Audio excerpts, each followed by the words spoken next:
देश की आर्थिक समृद्धि का सबसे उपयुक्त मापदंड क्या होता है? तो याद रखिएगा, ये जो होता है वो प्रति व्यक्ति वास्तविक आय होता है। किसी देश में जीवन स्तर प्रतिबिंबित होता है, तो ये कैसे होता है? प्रति व्यक्ति आय से। याद रखिएगा, किसी देश में जीवन स्तर जो प्रतिबिंबित होता है वह प्रति व्यक्ति आय से होता है। नेक्स्ट क्वेश्चन हमारे पास है, सकल राष्ट्रीय उत्पाद जिसको हम जीएनपी बोलते हैं, यह क्या है?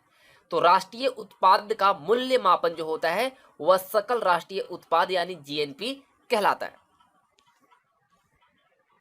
मिश्रित अर्थव्यवस्था क्या है? आप सब जानते हैं मिक्स्ड इकोनॉमी वो क्या होता है? तो जहां राष्ट्रीय अर्थव्यवस्था में सार्वजनिक क्षेत्र के साथ साथ निजी क्षेत्र भी विद्यमान हो यानी कि सम्मिलित हो, तो वह मिश्रित अर्थव्यवस्था कहलाती है। भारतीय अर्थव्यवस्था का प्रमुख लक्षण क्या है? तो हमारा जो अर्थव्यवस्था है वह कैसा अर्थव्यवस्था है? मिश्रित अर्थव्यवस्था है। भारत में नियोजित अर्थव्यवस्था किस पर आधारित है? तो मिश्रित अर्थव्यवस्था पर आधारित है हमारे देश का नियोजित अर्थव्यवस्था। भारतीय अर्थव्यवस्था जो है इसकी क्या विशेषता है? तो याद रखिएगा, हमारे देश की जो अर्थव्यवस्था है वो कृषि की प्रधानता, न्यून प्रति व्यक्ति आय तथा बृहद बेरोजगारी जो है यह विशेषता है हमारे देश की अर्थव्यवस्था की। भारत में प्रति व्यक्ति आय में वृद्धि की जो दर है, जो रेट है वो धीमी है। इसका मुख्य कारण क्या है? तो उच्च पूंजी उत्पाद अनुपात, साथ ही साथ जनसंख्या वृद्धि की ऊंची दर जो है यह प्रमुख कारण है। किसी देश में आर्थिक समृद्धि अनिवार्य रूप से होगी यदि उस देश में होता है, क्या होता है? पूंजी निर्माण अगर होगा तो उस देश की आर्थिक समृद्धि अनिवार्य रूप से होगी, साथ ही साथ उस देश में काफी खुशहाली भी रहेगी। भारत में बचत और पूंजी निर्माण की ऊंची दर होते हुए भी समृद्धि दर कम होने का प्रमुख कारण क्या है? तो वह पूंजी उत्पाद अनुपात का अधिक होना। यदि एक दी हुई समय अवधि में कीमतें तथा मौद्रिक आय दोनों दुगनी हो जाए यानी डबल हो जाए, तो वास्तविक आय क्या होगा? तो वह अनचेंज रहेगा यानी अपरिवर्तित रहेगा। भारत की राष्ट्रीय आय का प्रथम मापन किसके द्वारा किया गया था? तो ये किया गया था दादा भाई नौरोजी के द्वारा। वर्ष 1949 में भारत सरकार द्वारा नियुक्त राष्ट्रीय आय समिति के अध्यक्ष कौन थे? तो ये काफी इंपॉर्टेंट प्रश्न है। ये थे पीसी महालनोबिस। भारत में राष्ट्रीय आय समकों का आकलन कैसे किया जाता है? किसके द्वारा किया जाता है? तो ये किया जाता है केंद्रीय सांख्यिकी संगठन यानी कि सीएसओ के द्वारा। भारत में पूंजी निर्माण के आंकड़े एकत्रित करने का काम कौन करता है? तो याद रखिएगा, भारतीय रिजर्व बैंक यानी आरबीआई और केंद्रीय सांख्यिकी संगठन जिसको सीएसओ बोलते हैं, ये दोनों संयुक्त रूप से करते हैं। भारत का आर्थिक सर्वेक्षण प्रत्येक वर्ष सरकारी तौर पर किसके द्वारा प्रकाशित किया जाता है? तो ये जो प्रकाशन होता है वो भारत सरकार के वित्त मंत्रालय के द्वारा प्रकाशित होता है। भारत में बचत में सर्वाधिक योगदान जो होता है वह किस क्षेत्र का है? तो वह घरेलू क्षेत्र का। भारत में घरेलू बचतों में सर्वाधिक हिस्सा किसका होता है? तो ये होता है भौतिक परिसंपत्तियों का। तो सभी प्रश्न काफी महत्वपूर्ण है, आप सब वन बाय वन जरूर देखिएगा। भविष्य में भारतीय नियोजन में वस्तुओं से अधिक ध्यान व्यक्तियों पर देना चाहिए, यह विचार जो है किसके द्वारा व्यक्त किया गया था? तो अमर्त्य सेन के द्वारा किया गया था। और याद रखिएगा, इनको अर्थव्यवस्था का नोबेल पुरस्कार भी दिया जा चुका है। सकल राष्ट्रीय उत्पाद में श्रम की भागीदारी कम होने का प्रमुख कारण क्या है? तो कीमतों की तुलना में जो मजदूरी है वह कम मिलना जो है, यही सकल राष्ट्रीय उत्पाद में श्रम की भागीदारी का कम होने का कारण है। भारत की अर्थव्यवस्था जो है वह कैसी है? तो यह विकासशील है। ठीक है, हमारे देश की अर्थव्यवस्था कैसी है? विकासशील है। और आपको पूछा जाए कि किस तरह का फॉर्म है, तो वह है मिक्स्ड यानी कि मिश्रित अर्थव्यवस्था है। वर्ष 1991 की आर्थिक नीति में अपनाई गई मुख्य रणनीति क्या थी? तो जो रणनीति था वो था उदारीकरण, निजीकरण और वैश्वीकरण। भारत में आर्थिक उदारीकरण शुरू हुआ, ये हुआ था औद्योगिक लाइसेंस नीति में वास्तविक बदलाव के साथ। भारतीय अर्थव्यवस्था के उदारीकरण का अग्रदूत यानी कि पायनियर किसे कहा जाता है? तो ये कहा जाता है डॉक्टर मनमोहन सिंह को। ये हमारे देश के पूर्व प्रधानमंत्री हैं और साथ ही साथ जिस समय हमारे देश में आर्थिक नीति की जो रणनीति पे काम हुई थी उस वक्त वित्त मंत्री और आरबीआई के गवर्नर के तौर पर भी ये कार्य कर चुके हैं डॉक्टर मनमोहन सिंह। सतत विकास का आधार क्या है? तो ये होता है पर्यावरणीय दृष्टिकोण। भारत में कृषि क्षेत्र श्रम शक्ति को प्रत्यक्ष रोजगार जो प्रदान करता है वह कितनी फीसदी करता है, तो लगभग 60%। विशेष कृषि एवं ग्राम उद्योग योजना का प्रमुख उद्देश्य जो है वह क्या है, तो कृषि निर्यात का संवर्धन करना। अब देखिए 30 नंबर क्वेश्चन क्या कह रहा है कि आर्थिक नियोजन के आरंभ से भारत के सकल राष्ट्रीय आय में कृषि का हिस्सा क्या हो रहा है, तो वह निरंतर कम होता रहा है। भारत में उद्यमों हेतु लाइसेंसिंग प्रणाली का आधार था उद्योग अधिनियम 1951। भारत में मिल निर्मित कपड़े का सर्वाधिक उत्पादन कहाँ होता है, तो यह गुजरात राज्य में होता है। और कहाँ पर होता है, सूरत में होता है। कंपनी द्वारा लाभांश की घोषणा की जाती है, तो ये जो होता है वो अभिदत्त पूंजी पर लाभांश की घोषणा होती है। निजीकरण की सर्वाधिक सर्वांगीण और परिपूर्ण रीति क्या है, तो ये होता है निजी क्षेत्र को स्वामित्व और प्रबंधन का हस्तांतरण। द्वितीय पंचवर्षीय योजना अवधि में भिलाई इस्पात कारखाना किसकी सहयोग से बनाया गया, तो यह रूस के सहयोग से स्थापित किया गया था। तो दो चीजों को याद रखिएगा कि भिलाई इस्पात कारखाना जो है रूस के सहयोग से स्थापित किया गया और ये द्वितीय पंचवर्षीय योजना की अवधि में स्थापित की गई थी। राउरकेला इस्पात संयंत्र की स्थापना किसके सहयोग से हुई थी, तो ये हुआ था जर्मनी के सहयोग से। उद्योग में लघु क्षेत्र के लिए वस्तुओं का आरक्षण समाप्त करने की सिफारिश किसने की थी, तो ये किया था आबिद हुसैन समिति ने। आबिद हुसैन समिति का संबंध किससे था, तो लघु एवं मध्यम उद्योग से। मेक इन इंडिया कार्यक्रम का लोगो क्या है, मेक इन इंडिया आप सभी जानते हैं, इसका जो लोगो है वो क्या है, शेर है, लायन है। प्रधानमंत्री मुद्रा योजना का लक्ष्य क्या है, तो लघु उद्यमियों और औपचारिक वित्तीय प्रणाली में लाना। लघु उद्यमी जो हैं उनको औपचारिक वित्तीय प्रणाली में लाना जो है यह प्रधानमंत्री मुद्रा योजना का लक्ष्य है। राष्ट्रीय नवीकरण फंड का गठन किसके लिए किया गया था, तो यह सामाजिक सुरक्षा हेतु इसका गठन किया गया था।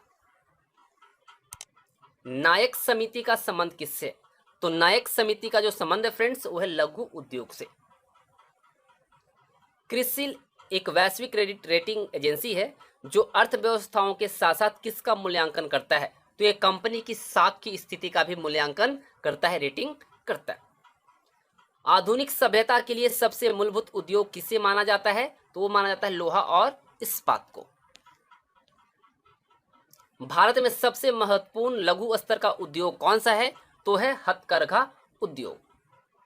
श्रम गहन उद्योग वह है जहां अधिक श्रमिकों को रखा जाता है। याद रखिएगा, श्रम गहन उद्योग वह उद्योग होता है जहां पर अधिक श्रमिकों को रखा जाता है। भारत के किस उद्योग में अधिकतम श्रमिक लगे हुए हैं, तो है कपड़ा उद्योग। यानी कि सबसे ज्यादा जो रोजगार मिलता है हमारे देश में वह कपड़ा उद्योग में मिलता है।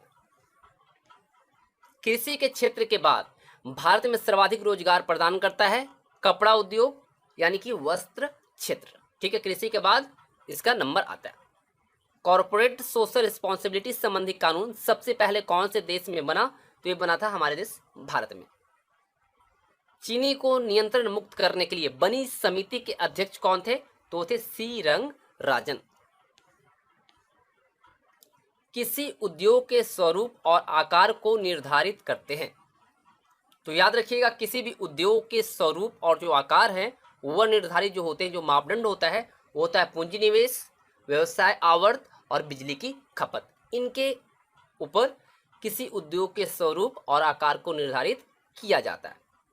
वह वित्तीय वर्ष जिससे सार्वजनिक उद्यमों में विनिवेश आरंभ हुआ वह वर्ष था 91-92 और इसी वर्ष को उदारीकरण का भी कहा जाता है समय। ठीक है।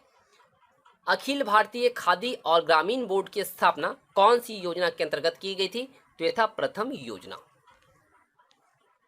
सत्यम समिति किससे संबंधित है, तो याद रखिएगा फ्रेंड्स सत्यम समिति जो संबंधित है वह है वस्त्र नीति से।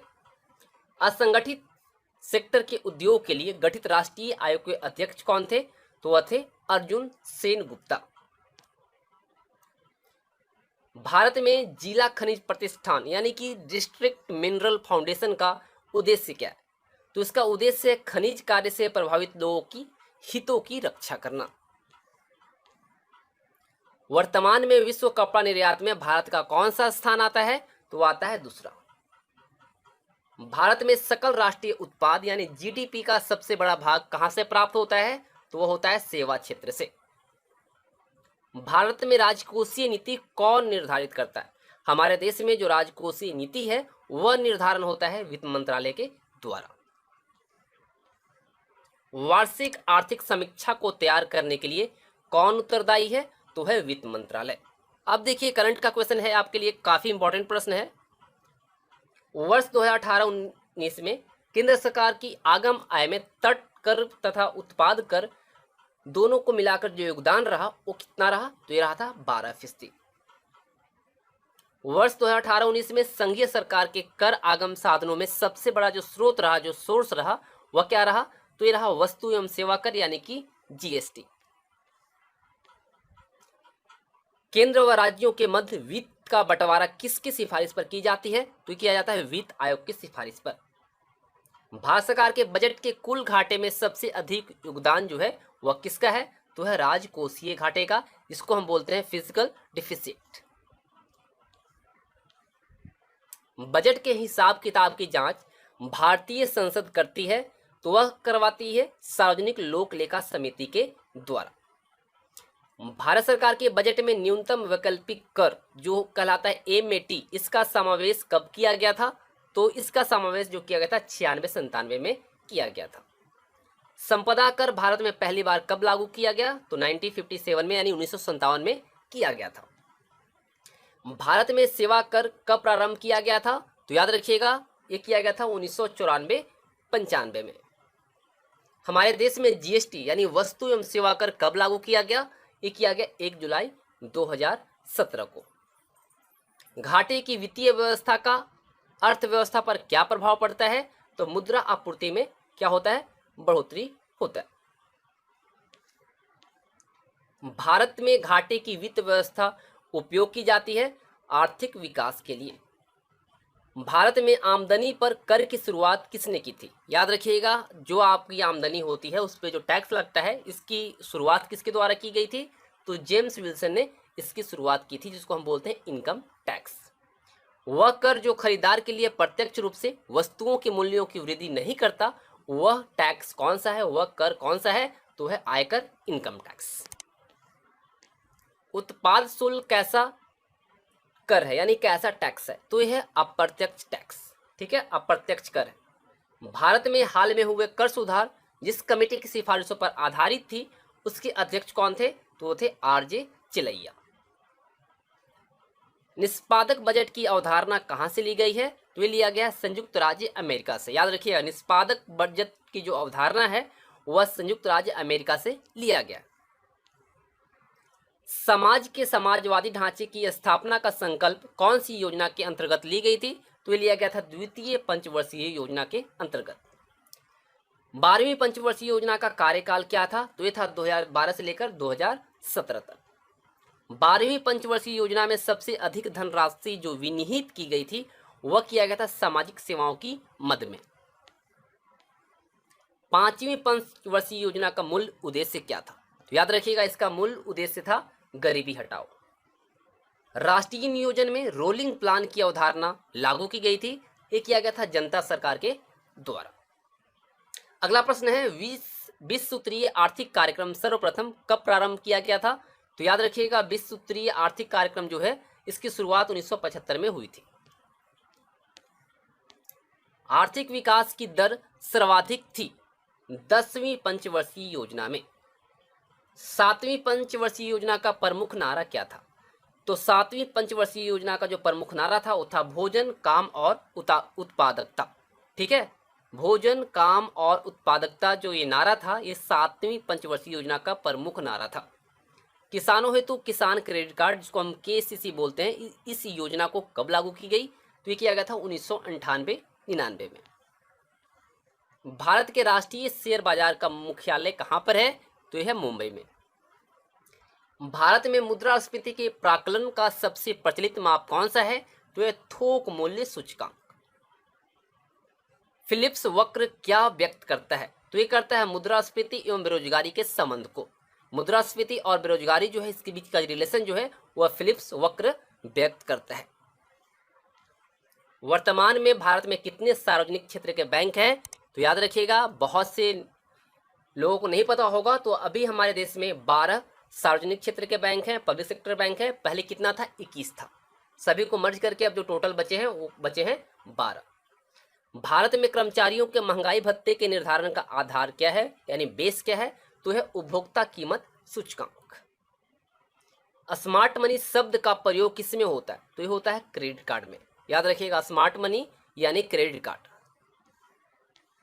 प्लास्टिक मनी किससे कहा जाता है? तो ये भी कहा जाता है क्रेडिट कार्ड को ही। स्मार्ट मनी और प्लास्टिक मनी ये दोनों क्रेडिट कार्ड से संबंधित हैं। भारत के विनिवेश आयोग का प्रथम अध्यक्ष कौन थे? तो ये थे जीवी राम कृष्ण। अल्पकाल में भारतीय रिजर्व बैंक जिस ब्याज पर व्यापारिक बैंकों को उधार देता है उसे क्या कहा जाता है? तो ये कहा जाता है रेपो रेट। क्या कहा जाता है? Repo rate. और वह दर जिस पर बैंक रिजर्व बैंक को उधार देती है वह किस नाम से जाना जाता है? तो वह कहलाता है रिवर्स रेपो रेट। यानी कि जिस रेट पर बैंक रिजर्व बैंक को उधार देती है वो रिवर्स रेपो रेट, और जिस रेट पर आरबीआई बैंक को देती है वह कहलाता है रेपो रेट। भारत में मुद्रा एवं साख का नियंत्रण किसके द्वारा किया जाता है? तो ये करता है आरबीआई, यानी कि भारतीय रिजर्व बैंक। भारत में क्रेडिट रेटिंग एजेंसी कौन कौन सी हैं जो प्रमुख हैं? तो है क्रिसिल, केयर तथा इकरा। इन तीनों को आप मेंशन कर लीजिएगा। प्रधानमंत्री जनधन योजना कब प्रारंभ की गई? तो ये प्रारंभ हुआ था 28 अगस्त 2014 को। यूआईडी योजना के अंतर्गत पहला आधार गांव कौन सा है? तो है थेम्बली, नंदुरबार, महाराष्ट्र में। प्रधानमंत्री आवास योजना की समय अवधि क्या है? तो यह 2015 से लेकर 2022 ये लक्ष्य रखा गया है। अगला प्रश्न है, एशिया का प्रथम निर्यात प्रसंस्करण क्षेत्र 1965 में कहाँ स्थापित हुआ था? तो ये हुआ था कांटला में। कच्चा एल्यूमिनियम पाइराइट के नाम से जाना जाता है। याद रखिएगा, जो कच्चा एल्यूमिनियम होता है वह पेराइट के नाम से जाना जाता है। ठीक है, कच्चा एल्यूमिनियम को क्या कहते हैं? पाइराइट। मानव त्वचा में पाया जाने वाला वर्णक जो होता है वो मेलानिन होता है। ठीक है, और यही जो है डिसाइड करता है कि स्किन आपका गोरा है या काला, इसी की वजह से डिसाइड होता है। पेलाग्रा रोग नियासिन पोषक पदार्थ की लगातार कमी से होता है। ठीक है, पेलाग्रा रोग किसकी कमी से होता है? नियासिन पोषक पदार्थ की लगातार कमी की वजह से।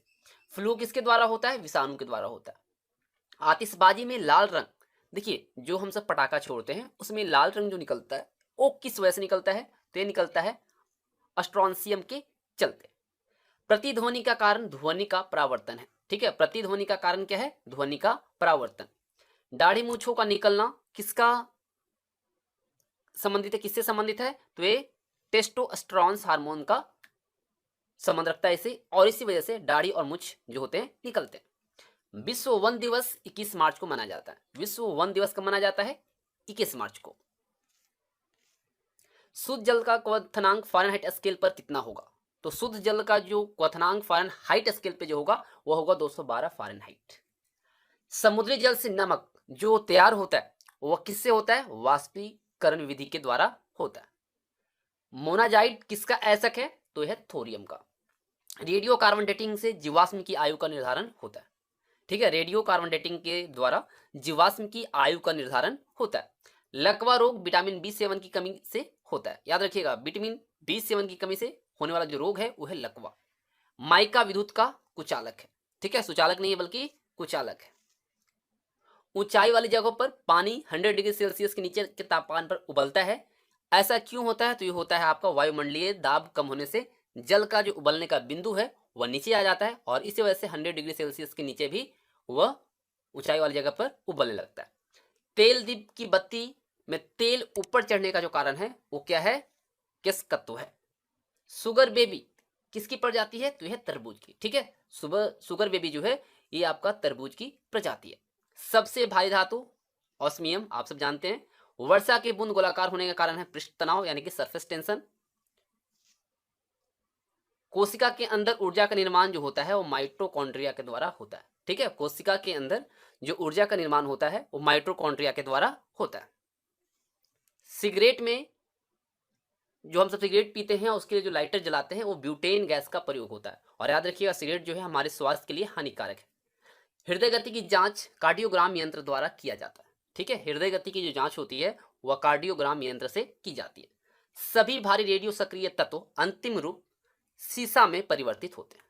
जितने भी भारी रेडियो सक्रिय तत्व हैं वह अंतिम रूप में सीसा में परिवर्तित हो जाते हैं। मनुष्य मस्तिष्क का सबसे बड़ा जो भाग है वो सेरिब्रम कहलाता है। ठीक है, सेरिब्रम जो है वह मनुष्य मस्तिष्क का सबसे बड़ा भाग है। नीली स्याही बनाने के लिए जो प्रयोग किया जाता है वो फेरस सल्फेट का किया जाता है। किसका? फेरस सल्फेट का। रबड़ के संश्लेषण में आइसोप्रीन का प्रयोग किया जाता है। रबड़ के संश्लेषण में आइसोप्रीन का प्रयोग होता है, याद रखिएगा। सोने के आभूषण बनाते समय उसमें क्या मिलाया जाता है? तो वह तांबा मिलाया जाता है। आप सब जानते हैं कि 24 कैरेट का जो गोल्ड होता है सबसे प्योर होता है, लेकिन उसका हम आभूषण ऑर्नामेंट नहीं बना सकते, तो उसमें तांबा मिलाया जाता है, तब जाकर ऑर्नामेंट तैयार होता है।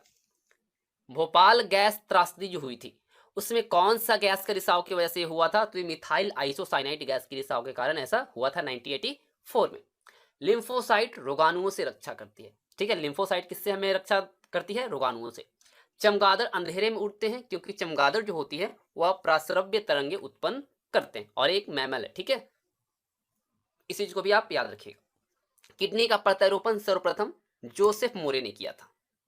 इलेक्ट्रॉन त्यागने की प्रवृत्ति जो होती है वह क्या कहलाता है? ऑक्सीकरण। याद रखिएगा, इलेक्ट्रॉन त्यागने की प्रवृत्ति ऑक्सीकरण कहलाती है। प्याज एवं लहसुन में गंध जो आपको देता है स्मेल जो आता है वो पोटेशियम के कारण आती है।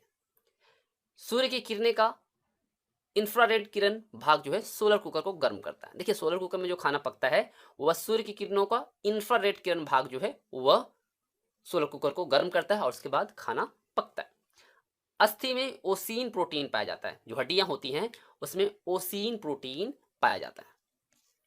सभी इंपॉर्टेंट प्रश्न है। कुकिंग गैस ब्यूटेन एवं प्रोपेन का मिश्रण है।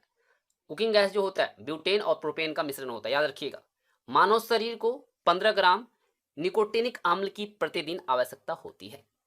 तो ये हो गई बात कितनी आवश्यकता होती है हमारे शरीर के लिए, ये आपको यहाँ पर 15 ग्राम। ठीक है, मांस, अंडा एवं दूध जो मुख्य स्रोत है वो किस चीज का है? प्रोटीन का। मांस, अंडा और दूध से आपको प्रोटीन मिलता है।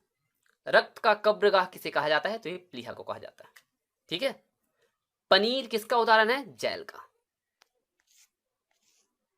बर्फ के दो टुकड़ों को आपस में दबाने पर टुकड़े आपस में चिपक जाते हैं क्योंकि दाब अधिक होने से बर्फ का जो गलनांक है वह क्या होता है? घट जाता है, इसी वजह से आपस में चिपक जाते हैं। परमाणु द्रव्यमान को हम कैसे व्यक्त करते हैं, कैसे डिनोट करते हैं? तो AMU में डिनोट करते हैं। लार में पाया जाने वाला आप सब जानते हैं टाइलिन एंजाइम है जो कि स्टार्च को ग्लूकोज में परिवर्तित करता है। आप सबने पढ़ा है कि लार में पाया जाने वाला एंजाइम कौन सा है? टाइलिन है। और याद रखिएगा ये जो है ये स्टार्च को ग्लूकोज में परिवर्तित करता है। गाय के दूध में केरोटीन जो मौजूद होता है उसके कारण दूध जो होता है वो पीलापन रहता है। ढलवा लोहे में कार्बन की प्रतिशत मात्रा सबसे अधिक होती है। अगर आपसे पूछा जाए कि ढलवा लोहे में सबसे ज्यादा मात्रा किसकी होती है तो होता है कार्बन का। ओजोन गैस चांदी की सतह को क्या कर देगा? काला कर देता है।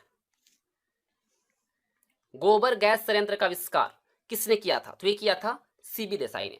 ठीक है, गोबर गैस जो कि मीथेन गैस आप सब जानते हैं CH4, इसका आविष्कार किसने किया था? CB देसाई ने। वसा कार्बन टेट्राक्लोराइड में घुलनशील होती है।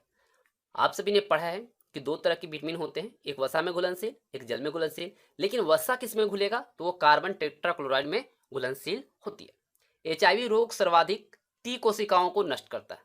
HIV रोग जो होता है वो सबसे ज्यादा T कोशिकाओं को नष्ट करता है। कैल्शियम खनिज लवण शरीर में बहुतायत मात्रा में पाया जाता है। ठीक है, कैल्शियम खनिज जो है हमारे शरीर में बहुतायत रूप में पाया जाता है। पेट्रोलियम जो होता है वो प्रोपेन एवं ब्यूटेन का जटिल मिश्रण होता है। ठीक है, प्रोपेन और ब्यूटेन जो हम सब खाना बनाते हैं LPG जो होता है उसमें इसी की मौजूदगी होती है। यूरिया में 47% नाइट्रोजन होती है। अगर आपसे पूछा जाए कि यूरिया में कितने नाइट्रोजन होते हैं, कितने फीसदी, तो 47%। पेट्रोल में विषैला मिश्रित जो पदार्थ है वो है टेट्राइथिल लीड। पेट्रोल में जो विषैला मिश्रित पदार्थ है वो कौन सा है? टेट्राइथिल लीड। कांच पर लिखने के लिए हाइड्रोजन क्लोराइड अम्ल का प्रयोग किया जाता है। आप सब अगर ग्लास पे लिखा हुआ देखते हैं या लिखना चाहते हैं तो उसके लिए जो यूज होता है वो हाइड्रोजन क्लोराइड अम्ल का होता है। प्रोटीन के संश्लेषण राइबोसोम पर होता है। किस पे होता है? राइबोसोम। सोना धातु जो होता है सदैव मुक्त अवस्था में पाई जाती है, ठीक है, फ्री स्टेट में पाया जाता है। पास आती रेलगाड़ी की सीटी की आवृत्ति बढ़ जाती है, इसका कारण क्या है? तो यह डॉपलर प्रभाव। तो आप कमेंट करके बताइए कि डॉपलर प्रभाव जो है क्या है। परमाणु भट्ठी में यूरेनियम ईंधन जो है प्रयुक्त होता है। परमाणु भट्ठी में किसका यूज होता है? यूरेनियम ईंधन का। बुलेट प्रूफ पदार्थ बनाने के लिए जो यूज होता है वो होता है पॉलीकार्बोनेट बहुलक का, ठीक है। बुलेट प्रूफ पदार्थ बनाने के लिए पॉलीकार्बोनेट बहुलक का यूज होता है। डायनामाइट में मुख्य रूप से क्या होता है? तो ये होता है नाइट्रोग्लिसरीन, ठीक है। पृथ्वी की आयु का आकलन यूरेनियम डेटिंग पद्धति से किया जाता है। हमारी जो पृथ्वी है इसका अगर हमको आयु का आकलन करना है तो हम किस विधि से करेंगे, किस पद्धति से करेंगे? यूरेनियम डेटिंग से करेंगे। सबसे अधिक संख्या में कार्बन तत्व के यौगिक हैं। एचआईवी की खोज किसने किया था? तो लुक मॉन्टेनियर ने किया था। सिंदूर का रासायनिक नाम क्या है? तो यह मर्क्यूरिक सल्फाइड। जो महिलाएं सिंदूर करती हैं उसका रासायनिक नाम क्या है? Mercuric sulphide. भाप से हाथ अधिक जलता है क्योंकि अपेक्षाकृत उबलते जल से भाप में गुप्त उष्मा होती है। आप सब भाप जो देखते हैं, जो खाना पकता है या पानी गर्म करते हैं तो उबलता है तो उस पर वाष्प जो निकलता है या सीटी जो निकलती है कुकर में, तो उससे जो वाष्प निकलता है उससे हाथ जलता है। क्यों? क्योंकि उसमें गुप्त उष्मा होती है, उसी वजह से ऐसा होता है। कार्बन डाइऑक्साइड की कितनी मात्रा हमारे वायुमंडल में है? तो है 0.03%। क्वाड जो बनता है वो किससे बनाया जाता है? कैल्शियम सिलिकेट से। अग्निक शामक से कार्बन डाइऑक्साइड गैस निकलती है। अब सब जानते हैं कि कार्बन डाइऑक्साइड जो है वह आग को बुझाने में सहायक है और इसी वजह से अग्निक शामक से कार्बन डाइऑक्साइड गैस निकलती है। एथलीट फुट बीमारी फफूंद से होती है, ठीक है। एथलीट फुट बीमारी जो है किससे होता है? फफूंद से होता है। तेज हवा वाली रात्रि में ओस नहीं बनती है क्योंकि हवा की अधिकता के कारण वाष्पीकरण की जो दर होती है वह तेज हो जाती है। किसी परमाणु के गुण किस पर निर्भर करते हैं? तो इलेक्ट्रॉनिक संरचना पे करता है, ठीक है। किसी परमाणु का जो गुण है वह इलेक्ट्रॉनिक संरचना पर निर्भर करता है। वायुमंडल में भारी गैस कौन सा है? तो है कार्बन डाइऑक्साइड, CO2। वेल्डिंग में इस्तेमाल की जाने वाली गैस कौन सी है? तो है ऑक्सीजन और एसिटिलीन। याद रखिएगा, जो वेल्डिंग होता है उसमें जो गैस का यूज होता है वो ऑक्सीजन होता है और एसिटिलीन होता है। मनुष्य के शरीर में सबसे छोटी अंतःस्रावी ग्रंथि कौन सी है? तो है पीयूष ग्रंथि। उदासीनीकरण क्रिया में क्या होता है? लवण एवं जल बनता है। EEG, देखिए EEG जो है ये मस्तिष्क का जांच किया जाता है इससे, और इसका आविष्कार हॉर्सबर्गर ने किया था। पौधों में वाष्पोत्सर्जन दर को मापने के लिए हम किस यंत्र का प्रयोग करते हैं? तो है पोटोमीटर। वायुमंडल में प्रकाश के विसरण का कारण जो है वो है धूलकण। हाइड्रोफोबिया रोग विषाणु के द्वारा होने वाला रोग है, ठीक है। विषाणु द्वारा होने वाला रोग है हाइड्रोफोबिया। मानव शरीर में मास्टर ग्रंथि आप सब जानते हैं पिट्यूटरी ग्रंथि कहलाती है। कोशिका सिद्धांत का प्रतिपादन स्लाइडेन और स्वान ने किया था। मलेरिया दिवस हर वर्ष 20 अगस्त को मनाया जाता है, इसे याद रखिएगा। न्यूक्लियस की खोज रॉबर्ट ब्राउन ने किया था। शरीर की यकृत भाग में पीत रस का निर्माण होता है, इसी को भी आप याद रखिएगा। एस्पिरिन का रासायनिक नाम क्या है? तो है एसिटाइल सैलिसिलिक, और ये क्या है? एसिड है। नाभिकीय विखंडन में ट्रिगर जो होता है वो क्या होता है? तो न्यूट्रॉन होता है। मनुष्य को सर्वाधिक ऊर्जा कहां से प्राप्त होती है? तो ये होता है कार्बोहाइड्रेट से। समुद्र नीला प्रतीत होने का कारण प्रकाश का परावर्तन तथा जल के कणों द्वारा प्रकाश का परकिरणन है, इसी को भी याद रखिएगा। सोना अम्लराज अम्ल में घुल जाता है। सोना जो है अम्लराज अम्ल में क्या होता है? घुल जाता है। पॉलीथीन एथिलीन के बहुलीकरण से प्राप्त होता है। पॉलीथीन कैसे मिलता है? तो एथिलीन की बहुलीकरण से हमें प्राप्त होता है। कोशिका का पावर हाउस माइटोकॉन्ड्रिया को कहा जाता है। कपास बीज से प्राप्त होता है। विषाणु की खोज इवानोस्की ने किया था, इसे भी आप मेंशन कर लेंगे, काफी आसान है। पीली फास्फोरस को कहाँ रखा जाता है? तो ये जल में रखा जाता है। आकाश नीला प्रतीत होने के कारण प्रकाश का प्रकीर्णन है। खाना को पकाते समय सर्वाधिक मात्रा में क्या नष्ट होता है? तो विटामिन नष्ट होता है। चमगादड़ मैमेलिया वर्ग के अंतर्गत आने वाला प्राणी है। फ्रियोन का रासायनिक नाम क्या है? तो क्लोरोफ्लोरोकार्बन, CFC। सल्फ्यूरिक अम्ल का उपयोग शीशा संचायक बैटरी में किया जाता है। ठीक है, सल्फ्यूरिक अम्ल का उपयोग कहाँ किया जाता है? शीशा संचायक बैटरी में। गर्मियों में देखते हैं कि सफेद कपड़े पहन जाते हैं, क्योंकि सफेद कपड़े जो होते हैं उष्मा के अच्छे परावर्तक होते हैं। इस वजह से गर्मियों के दिनों में उजले कपड़े ज्यादा, सफेद कपड़े ज्यादा पहने जाते हैं।